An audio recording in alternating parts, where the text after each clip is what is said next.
early this year. It would roll in with the heat like they were best friends, lovers.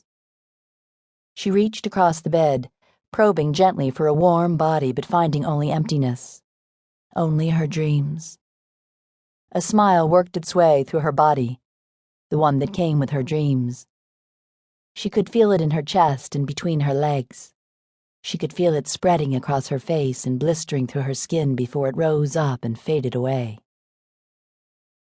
She had spent the night on the terrace drinking ice-cold Irish Reds with Stan Rhodes and Tito Sanchez. Sanchez had brought over a flank steak, marinating the meat and working the grill with mesquite the way his grandmother had taught him.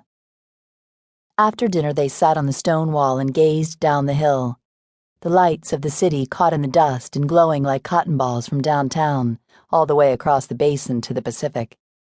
They laughed and told stories in the eerie light, opened fresh bottles, and talked shop. Rhodes and Sanchez were deep in on a new murder case and had worked the last 48 hours straight out. Both detectives needed to regroup and get some sleep. Lena had tomorrow off and could afford to relax, maybe even get buzzed. When they left around 10, she popped open the last bottle of ale, stripped off her clothes, and slipped into the pool. Murder season. Trouble ahead. When the streets get hot, business burns. She rolled onto her back, her mind cutting a jagged path to the surface. She could hear something going on in the house, something in the background behind her thoughts. A noise pulsing through the still air. She tried to ignore it, fight it, tried to pretend that it wasn't real. After a while, she wondered if it wasn't part of her dream, a noise in the darkness breaking up her sleep, until she finally realized that it was her cell. She opened her eyes and saw the light glowing from her phone. She grabbed it, recognized the caller, and slid open the lock on the touch screen. It was her supervisor, Lieutenant Frank Barrera, Robbery Homicide Division. She didn't need to guess what he wanted. She checked the clock and read it this time. 2:54 a.m. Murder season. The train was rolling in. "You cool, Lena?" he said.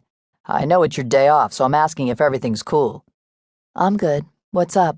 What's that noise in the background?" She turned and looked out the window. Sirens. She could hear them in the distance, and she could hear them over the phone. She made the match. Barrera was close. He was in the neighborhood. She tried to look down the hill and thought she could see flashing lights. Something was going on just west of the Capitol Records building. "We're in deep shit, Lena. Real deep shit." His voice broke. Barrera's usual demeanor, steady as she goes, had become tainted with fear. "Tell me what you want me to do," she said. "We've got 2 dead bodies in Hollywood. That's all I can say over the phone." His voice cut off like he needed to catch his breath. Most homicides in Los Angeles were handled by investigators at the local level. For murder to bounce up to RHD, the crime had to involve a high-profile victim or be particularly horrific. For a homicide special detective to get the call with a crime scene still open, it had to be more than that. Some unlucky combination of the two. Lena switched on the light, feeling the rush of adrenaline eat up whatever alcohol remained in her blood. She still didn't have a partner and wouldn't until the fall. "Why me?" she asked. "Orders from Deputy Chief Ramsey. You'll know why when you get here." Ramsey was one of the few members of the old guard who had survived the department's reorganization. He reported directly to Chief Logan and had become his trusted right hand, his fixer. She knew that Chief Logan had left the city on a 10-day recruiting tour for the Scientific Investigation Division. With the success of the CSI franchise on television, the line of students wanting to become the real thing was a long one. Logan was offering better than decent money and the chance to move to LA. He knew that he would have his pick of the best and brightest. He also knew that SID had taken a big hit recently, and the division needed the fire that came with new blood. "Where?" she asked. "You ever hear of a place in Hollywood called Club 3 a.m.? Lena glanced at her .45 on the night table as Barrera gave her the address. She didn't bother writing it down.